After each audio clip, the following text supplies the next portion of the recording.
শ্রীপুর রাজাবাড়ি ইউনিয়নের সাটিয়াবাড়িতে ধানের শীষের উঠান বৈঠক অনুষ্ঠিত। বিশেষ প্রতিনিধি আব্দুর রাজ্জাক।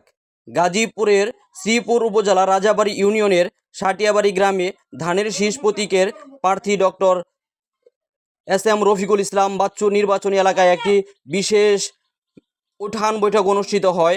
উঠান বৈঠকে তার সহধর্মিণী উপস্থিত থেকে এলাকাবাসীর সঙ্গে মতবিনিময় করেন এবং ধানের শীষ মার্কায় ভোট প্রার্থনা করেন। উঠান বৈঠকে ডাক্তার রফিকুল ইসলাম বাচ্চুর সহধর্মিণী বলেন, জনগণের ভোটে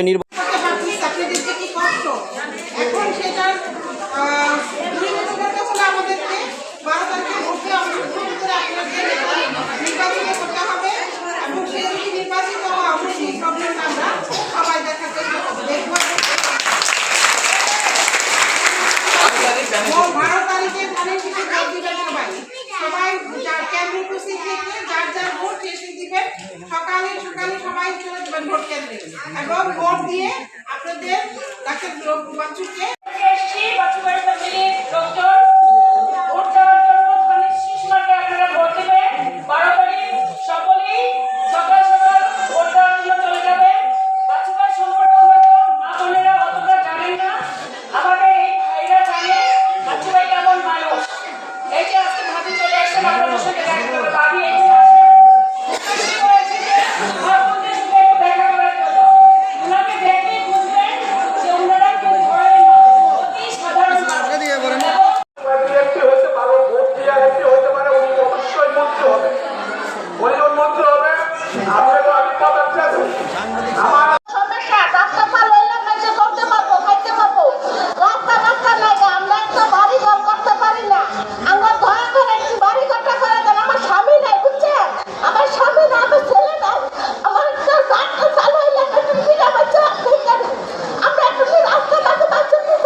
আমার 3টা ফ্যাক্টরি এলাকায় আমার নিজেরও 1500 শ্রমিক ছিল, কিন্তু দেশের দুর্বিষহ অবস্থার জন্য ব্যাংক লুটের জন্য আমরা ফ্যাক্টরিগুলো চালাতে পারছি না। আপনারা জানেন কি জানেন না জানি না, এদেশে 1900 মেবি সালটা আমার সঠিক মনে নাই, রিয়াজ গার্মেন্টস এবং দেশ গার্মেন্টসের মাধ্যমে জিয়াউর রহমান প্রথম গার্মেন্টস এই দেশে এনেছিল এবং তারেক রহমান কিন্তু গাজীপুরের জনসভায় বলেছে যে যদি বিএনপি সরকার গঠন করতে পারে তাহলে ব্যবসায়ীদের জন্য শিথিল করা হবে, ব্যাংক লোন সহজ করা হবে এবং এই দেশে আবার শিল্পবান্ধব পরিবেশ গড়ে তোলা হবে। এবং আপনারা জানেন এই এলাকার প্রত্যেকটা গার্মেন্টস হুমকির সম্মুখীন, শতকরা 95টা গার্মেন্টস বন্ধ হওয়ার মতো অবস্থা। কারণ হচ্ছে এই দেশের হাজার হাজার কোটি টাকা আওয়ামী লীগের নেতৃত্বে, শেখ পরিবারের নেতৃত্বে বাইরে পাচার হয়ে গেছে। ব্যাংক খালি, আমরা ব্যাক টু ব্যাক অ্যাকশন নিতে পারছি না, যার জন্য আমরা প্রতিষ্ঠানগুলো চালাতে পারছি না।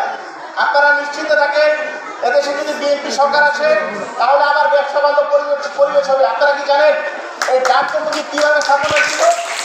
তখন বিএনপি সরকার ছিল, আমাদের খনিজ জ্বালানি সম্পদ মন্ত্রী ছিল মোশাররফ সাহেব, ওনার মাধ্যমে কুতুবুদ্দিন সাহেব এই এলাকায় গ্যাস এনেছিল, ডাক কোম্পানি স্থাপিত হয়েছিল, এই এলাকায় নগরায়ণ হয়েছে ডাককে উপলক্ষ করে। আমাদের যে বিদ্যুৎ, এই বিদ্যুৎ জিয়াউর রহমান সাহেব এনে দিয়েছিল। আমাদের যে রাজাবাড়ি থেকে কাপাসিয়া পর্যন্ত রাস্তা, এই রাস্তা জিয়াউর রহমান সাহেব করেছিল। আমরা যে নদীর পানি দিয়ে ধান খাই, পারুলি নদী, এই নদী জিয়াউর রহমান খনন করেছিল। সুতরাং এই এলাকার প্রত্যেকটা উন্নয়নের সাথে জিয়া পরিবার, বিএনপি পরিবার জড়িত। আমি বাচ্চু ভাইয়ের সাথে কথা বলেছি। আপনারা তো জানেন যে 12 তারিখে নির্বাচন নাকি? 12 তারিখে নির্বাচনে বাচ্চু ভাই ধানের শীষের মার্কায় দাঁড়াইছে, জানেন না এটা? আচ্ছা, সেই ধানের শীষের আপনাদের সাথে কথা শুনবে এবং বলবে আমাদের ভাবি।